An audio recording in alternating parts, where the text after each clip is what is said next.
자한당은 해체하라. 참, 이 자한당이 어떻게 해야 해체를 시킬 수 있을까요? 아, 참.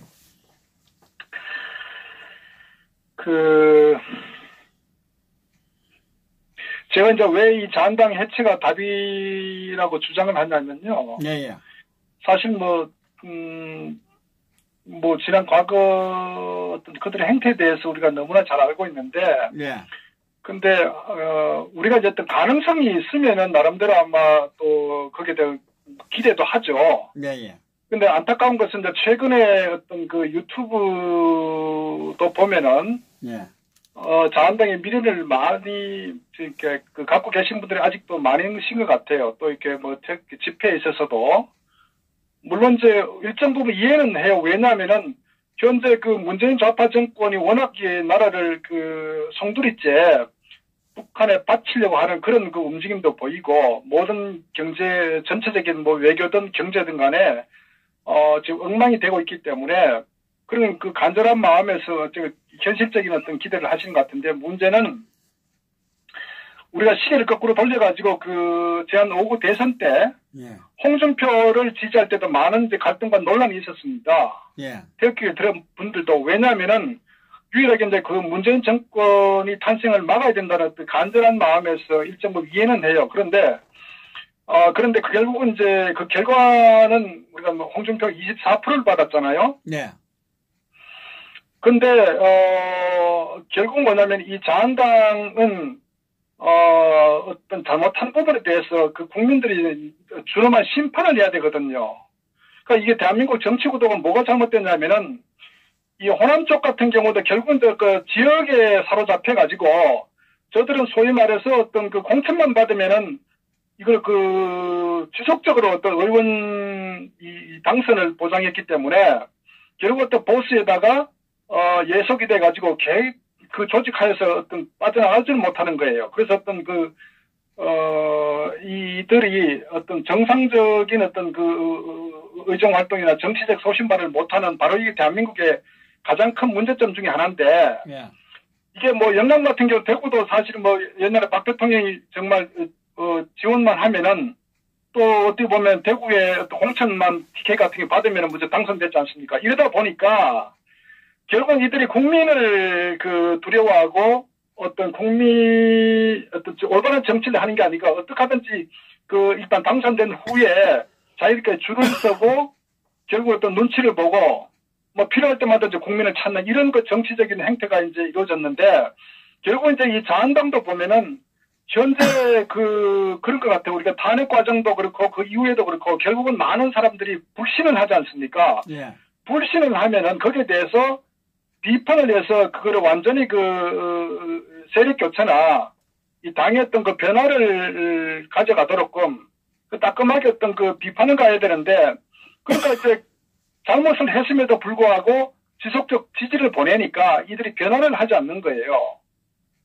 맞습니다. 그러니까 이제 그런 문제를 어떤 의미에서 보면은 그러니까 애국 국민들이 정말 우파 국민들이 정말 나라가 바뀌길 바라고 보수 우파의 어떤 선명한 정당이 탄생되도록 바란다면은 자한당에 대해서 가혹한 어떤 채찍을 해야 돼. 가혹한 어떤 그런 심판의 어떤 그런 매를 들어야 되거든요. 예. 그런데 자꾸 어떤 대안이 없다는 식으로 자꾸 하다 보니까 이들이 국민들의 속성을 아는 거예요. 그러니까 이용을 하는 겁니다. 그러니까 어떻게 보면은 지금 최근에 또 이게 문제가 있는 부분이 이 정진석이 같은 경우도 이제 아마 의총에서 아마 그랬던 것 같아요. 이제 다선 의원들 발언한 중에서도 결국 탄핵에 대해서 이제 홍문종 의원이 홍문종입니까? 예, 맞습니다. 예. 그리고 이제 탄핵에 대한 이런 문제 또 어떤 자기들 침뱉고 나가는 그런 이 세력들이 다시 컴백해가지고 당의 어떤 지도부의 어떤 그런 당권을 행사하는 이런 걸 보면서 그런 비판을 몇 가지 지적을 했단 말이에요. 예. 그런데 정진석 같은 게 뭐라고 했습니까? 결국 탄핵에 대한 부분을 왜 어떤 지나간 얘기를 다시 끄집어갖고 무슨 도움이 되냐는 식으로 하는데 왜 그러냐? 저들은 탄핵에 찬성을 냈고 자기들 스스로가 그거를 결국은 어떤 부정하게 되면은 자기들 설 자리가 이러니까 정치적인 어떤 그런 생존이 불가능하기 때문에 결국은 이제 그거를 자꾸 합리화시키고, 자기 스스로가 그걸 세력화시키려고 하거든요. 그러다 보니까 소위 말해서 이 바른당 만들었던 그 양아치들이 들어왔음에도 불구하고 탄핵에 찬성했던 세력들은 거기에 대해서 비판을 가하지 못하는 거예요. 왜? 가장 한편이기 때문에. 결국 이제 그렇게 되다 보니까 이 당 자체가 이제 개판 5분 전 되는 거 아닙니까? 예. 그러니까 저는 그렇게 봐요. 이 정치란 것은, 정의를 실현하는 하는 그 중요한 어떤 역할을 해야 된다. 왜냐면은 그 학생들이 말이에요. 정치학과에 이제 그 입학을 하게 되면은 뭐 학교가 다르겠지만은 그 교과 과목 중에 하나가 그 하버드에 있는 마이클 신델이라는 교수의 어떤 그 정의란 무엇인가라는 그 교재를 이 교과 이 과목으로 가르칩니다. 예. 왜냐면은 정치가 바로 서요, 나라가 바로 서는데 결국 가장 핵심적 가치가 뭐냐면 정의거든, 정의. 그 정의라는 거는 결국 잘못된 거에 대해서는 우리가 당연히 배격해야 되고, 또 이 보수 우파가 추구하는 이 가치는 결국은 이게 이제 그 어떤 정의와 법치, 어떤 우리가 어떤 진실이라는 부분을 굉장히 중요한 가치로 삼는단 말이에요. 예. 그러면 어떻게 보면 뭐 잘못이 되면 거기에 정말 철퇴를 가야 되고 강력하게 어떤 그 원칙을 정립을 해야 되는데, 예. 결국은 저들은 어떻게 보면은 자기들 어떤 정치적 사욕에 의해서 잘못된 판단을 하더라도 그게 정의에 위배되더라도 정치적 생존을 위해서 결국 끼리끼리 뭉쳐가지고 비정상적인 어떤 정치적 행위를 한다는 거죠. 그러니까 그러면서 우리가 지금 교육이 잘못됐다고 하는데도, 그러니까 학생들한테 뭐를 가르칠 것이냐. 학생들한테는 대한민국 민주주의 국가 아닙니까? 그러면 민주주의란 것은 정의와 절차의 정당성, 이게 중요하거든요. 법치를 지키는 거. 그런데 이것들이 무너지게 되면은 국가로서의 존립이 불가하게 되는 겁니다. 현재 대한민국이 사실은 완전히 문재인 좌파 정권에 들어서면서 모든 체계 자체가 소위 한마디로 내로남불이라는 법이 있을 때 법이 없는 그런 이 국가가 되어버린 거예요. 그렇기 때문에 대한민국이 굉장히 위험하다는 거거든요. 바로 그것은 공산주의 국가 같은 경우에 어떤 이런 독재 체제에서 법치와 정의가 완전히 무시되는 오로지 일당 독재를 위한 모든 그 권력 구조가 그렇게 움직여 있기 때문에, 그러면 대한민국 같은 경우는 자유민주주의 국가란 말이에요. 그렇다면은 정의나 법치의 실현이 굉장히 중요하고, 정치인들은 거기에 잘못되면은 자기 목숨을 걸고서라도 투쟁을 해야 되는데, 예. 오늘날 대한민국이 이렇게 모든 상황이 엉망이 됐으면은, 그러면 정치인이라면 자기 헌법 개별 기관이 헌법기관이라면은 그 잘못되면은 투쟁을 해야 되고, 정말 목숨을 건 투쟁을 해야 되는 거예요, 정치인들은. 그런데 결국은 현재 그게 가장 그 중요한 또 하나의 터닝 포인트가 결국 탄핵에 대한 부분에 실체가 다 드러났지 않습니까? 막말로 저들이 그 당시에 탄핵에 개입했을 때 정치적 목적도 분명히 있었죠. 여러 가지 개인의 정치적 의도도. 그리고 또 하나는 저들 말대로 어쨌거나 뭐 언론에서 또 어떤 그 탄핵 과정에서 정말 말되는 최순실을 개입시켜가지고 박 대통령을 어쨌거나 이제 어떤 무능하고 뭐 여러 가지 문제점을 지적해가지고 탄핵을 했다 가정하자고요. 그러나 그 이후에 모든 시간이 지나면서 이 사법부에서도 실질적으로 전혀 어떤 그런 부분 드러나지 않았지 않습니까? 그렇다면은 자기 반성과 자기 사과가 있어야 되는 거, 거기에 출발하는데, 지금 현재 탄핵에 찬성했던 어떤 이 세력들이 어느 한 명도 그 부분에 대해서 인정하지 않는 거예요. 자, 그렇다면은 결국은 저들은 자기들 정치적 사욕을 위해서 오로지 존재하는 집단이다. 그러면 우리 애국 국민들이 어떤 태도를 취해야 되냐 하면은, 소위 말해서 앞으로 지역 불문을 지역에 어떤 다 떠나가지고 잘못하고 있으면 호적에 철퇴를 가야 되는데, 지금 이제 문재인 좌파 정권이 이런 그 나라를 개판친다고 생각하니까 결국 많은 우파 국민들이 이 자한당을 하는 대한정당으로 보고 잘못함에도 불구하고 그래도 자한당 하는 거예요. 그러니까 결국 이제 그게 뭐냐면, 저는 5구 대선 때도 잘못한 것 있으면 철퇴를 가해가지고 비판을 가야 되는데, 결국 그렇게 해서 얻은 결과가 뭡니까? 그 비참하게 어떤 몰락한 거 아닙니까? 그리고 6.13 지방선거 같은 경우도 결국은 이 홍준표나 이 김성태 같은 다시 이 자한당에 들어오는 이 지도부 세력들이 중심이 돼가지고 선거를 끌어갔지 않습니까? 그리고 완전히 정말 역대 이래로 어떤 비참한 어떤 결과를 맞았잖아. 그러면 거기에 대해서 책임을 져야 된단 말이에요. 그러면 거기에 대해서 국민들께서 거기에 대해서 정말 비판을 가해가지고 저 당 자체는 안 된다고 약간 강력하게 어떤 정말 철퇴를 가해야 되는데 지금도 보면은 모이면 또 자한당에 대한 얘기를 한단 말이에요. 그리고 일부 또 우파, 소위 말해서 어떤 기회주의 어떤 우파 세력들이 계속 자한당에 대한 미련을 갖고 있는 거예요. 이렇게 되니까 저 자한당이 변화를 하지 않는 겁니다.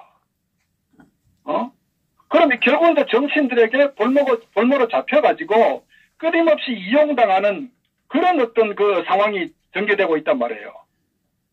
그러면 소위 지식인들이든 나름대로 어떤 국가를 사랑하는 국민들 같으면은 잘못된 거에 대해서는 좌우를 때는 강력한 비판을 해야 되거든요. 원칙을 세워야 된다고요.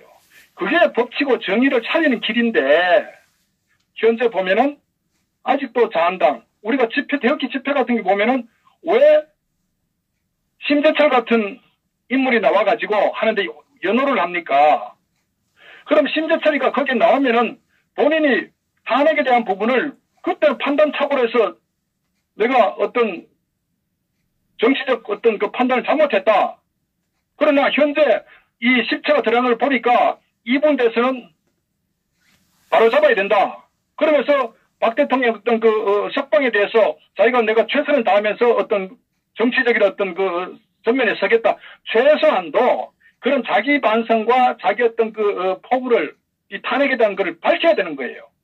그런데 그렇지 않음에도 불구하고 왜 연호를 하느냐. 결국 그렇게 되면요. 나라는 현재 이 좌파 정권이 법치를 완전히 훼손시켜서 가는 것 마찬가지로 소위 우파 정당도 이런 부분 연장선 똑같은 거예요. 그러면 국가란 것은 법치와 정의가 무너지게 되면은 이거는 완전히 부족이 되는 거예요. 국가라고 할 수가 없단 말입니다. 그래서 우리 국민들께서는 설사 어떤 어려운 난관이 온다 하더라도 이 원칙과 정의를 반드시 바로 세워야 되겠다고요. 거기에 애국 우파 국민들께서도 비록 한 발 더디더라도 우리가 원칙을 세워나가야 정말 저 좌파들하고 싸울 수 있지. 좌파가 법치를 훼손할 때 우파는 절차의 정당성, 정의, 법치를 반드시 추구해야 된다고요. 저는 그런 관점에서 현재 이 좌파가 이 자한당 내 정치 세력들, 이 김영호 같은 경우도 결국은 국방위원장 간사였습니까? 그 양반도 결국은 이제 인터뷰를 보니까 왜 지난 거 자꾸 꺼내가지고 도움 안 되는 얘기를 하느냐는데 그것은 자기들 스스로가 부끄럽고 정치적 판단을 잘못했고 자기 정치적 사욕에 의해서 그런 어떤 결정했는 것에 대해서 사과를 하기 싫은 거야. 그러면 자기가 정치 일선에서 물러나야 되기 때문에. 그러니까 이들은 국가와 국민과 보수 우파의 국민들을 위한 게 아니라 정말 자기들의 정치적 사욕을 위한 어떤 이성도 이해도 아니다. 이렇게 판단은. 그래서 지금도 마찬가지로 아직도 전혀 변화가 없는 거예요. 그러다 보니까 제 꼼수를 부려가지고 자꾸 이 김병준 같은 이 좌파 인물을 갖다 세워가지고 어떻게 해볼까. 그리고 얼마 전에도 결국은 지난 자한당의 어떤 실패 사례를 서울대에다가 용역 줘가지고 한 게 뭡니까? 실패 사례가 결국 대북관에 대해서 강력한 대북 정책 유연하지 않았다. 거기에 대한 어떤 실패군이 있다고 하는데 그것도 웃기는 얘기죠.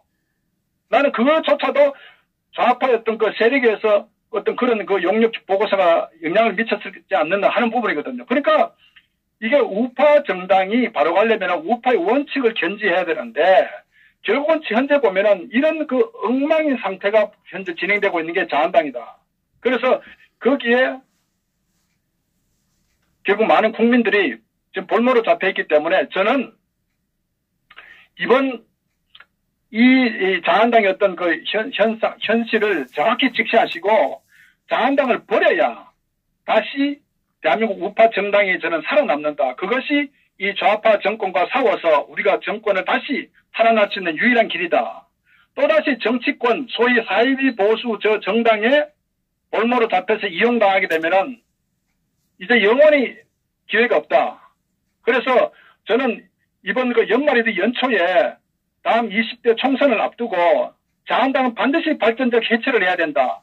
발전적 해체를 해가지고 원칙을 바로 세우고 정의를 바로 세우고 새로운 선명한 보수 우파 정당이 탄생을 했을 때 저는 이 대한민국 구할 수 있는 어떤 길이라고 그런 관점에서 결국은 이 자한당 해체가 답이다. 저는 그렇게 판단합니다. 그래서 애국 국민들께서는 지금 잠시 늦게 가더라도 다른 길로 가야 되기 때문에 저 철퇴를 가야 되고 비판을 가야 됩니다. 그래서 저는 그런 의미에서 자한당은 반드시 어떤 그 탄핵 찬성과 반대했던 그런 세력으로 또 탄핵 찬성했던 인물조차도 그 자기들의 정치적 판단이 잘못됐다는 것에 대해서 자기 고백과 반성과 사죄와 자기들의 포부에 대해서 밝혔을 때 저는 그런 부분과 세력과 어떤 그 구분을 시켜야 된다. 결국 그러려면은 저는 이 자한당은 반드시 그 해체의 길을 접어 가야 된다. 저는 그렇게 주장을 합니다. 예, 저는 뭐 이렇게 자한당의 해체 부분에 대해서 자한당은 지금 뭐 탄핵을 찬성했던 뭐 반대를 했던 좌파화되어 있다. 자한당은. 저는 이렇게 볼 수밖에 없어요. 오늘 그 문재인 씨 그 연설할 때 김성태하고 악수를 했거든요. 그 동지를 만난 것처럼 웃으면서 악수를 하고 있더라고요. 그런 사람들이 그 원내대표고 장을 해가 있지 않습니까? 지금 자한당은. 그게 왜 그러냐면요. 예. 이 탄핵 찬성과 반대 입장에 따라서 이 현 좌파 정권을 보는 그 눈이 완전히 달라집니다. 왜? 탄핵을 찬성했던 인물들은 현재 문재인 좌파 정권의 정당성을 인정합니다.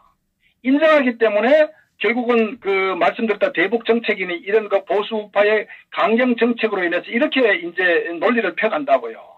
그런데 탄핵을 반대하는 입장에 봤을 때는 저 좌파 정권은 절차의 정당성과 어떤 그 탄핵의 어떤 과정들 또 대선의 어떤 과정 모든 것들이 결국 어떤 그 드루킹 사건도 민주주의와 법치를 완전히 훼손한 그 정당성을 인정하지 않는 거거든요.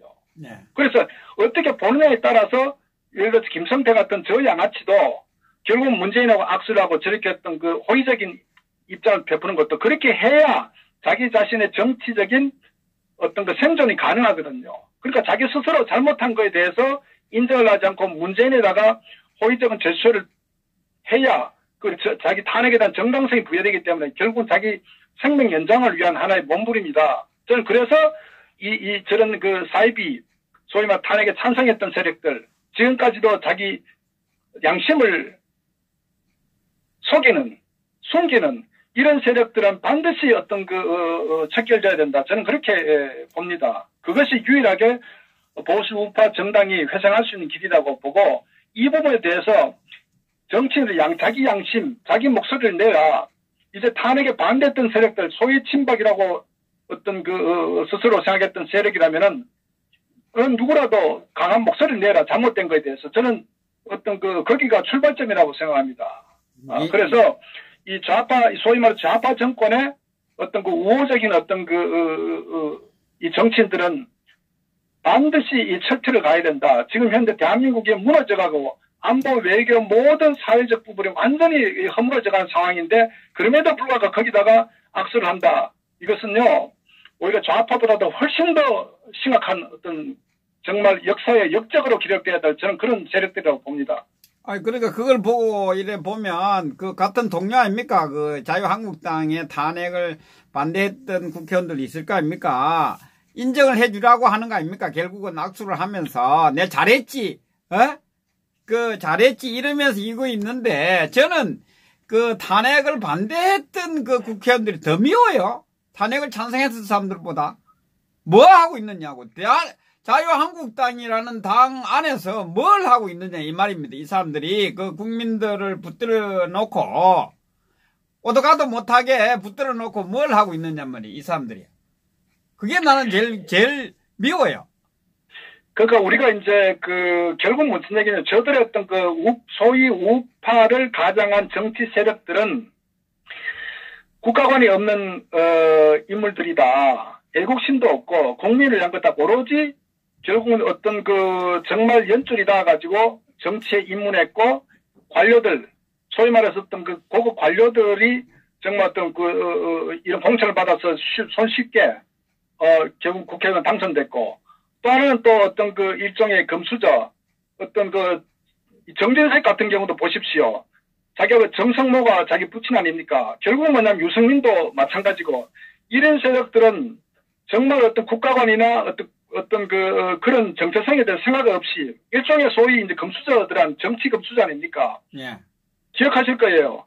옛날에 박근혜 대통령께서 국회 연설 후에 걸어 나올 때 정진석이가 국회 사무처장인가 했을 때하고 그 당시에 윤상현이하고 둘이 서로 막 앞에서 잘 보이려고 아마 그 장면 기억하실 겁니다. 그런 인간들이 탄핵을 시키는 이제 와서는 지나간 얘기인데 무슨 쓸데없는 소리 하나, 이런 정말 이율 배반적인 양아치 같은 그런 발언을 하다. 저런 정치인들이 있기 때문에 결국은 대한민국 우파가 이렇게 무너지는 겁니다.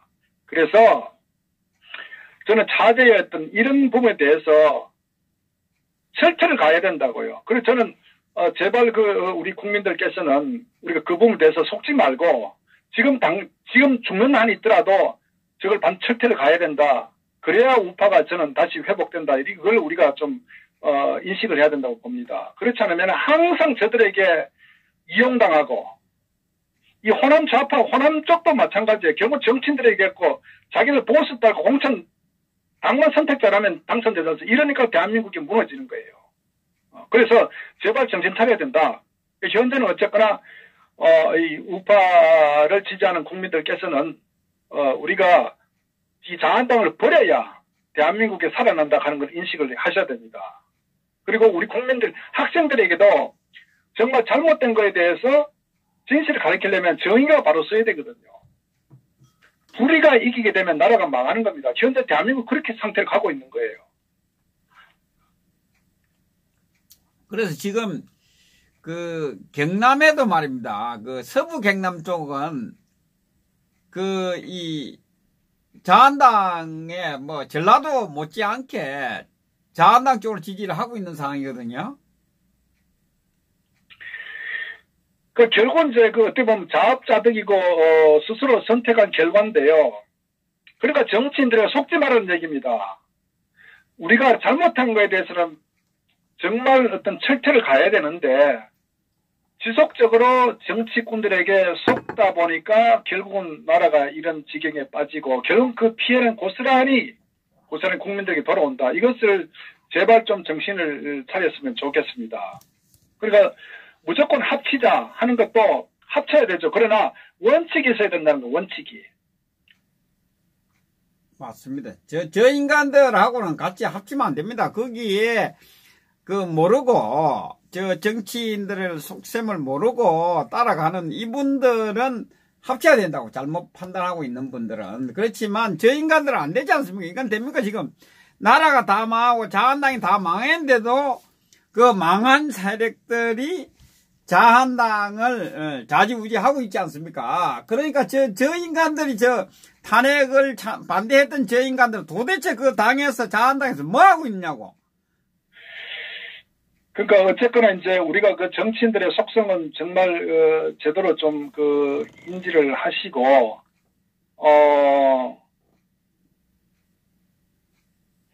자한당의 발전적 해체를 하게 되면 저들이 정신을 차린 아마 세력도 있을 겁니다. 그런데 잘못은 했음에도 불구하고 계속적으로 지지를 보내면요. 결국은 저들은 절대적으로 변하지 않습니다. 그리고 그 피해는 고스란히 국민들에게 돌아온다는 것을 꼭 좀 명심하셨으면 합니다.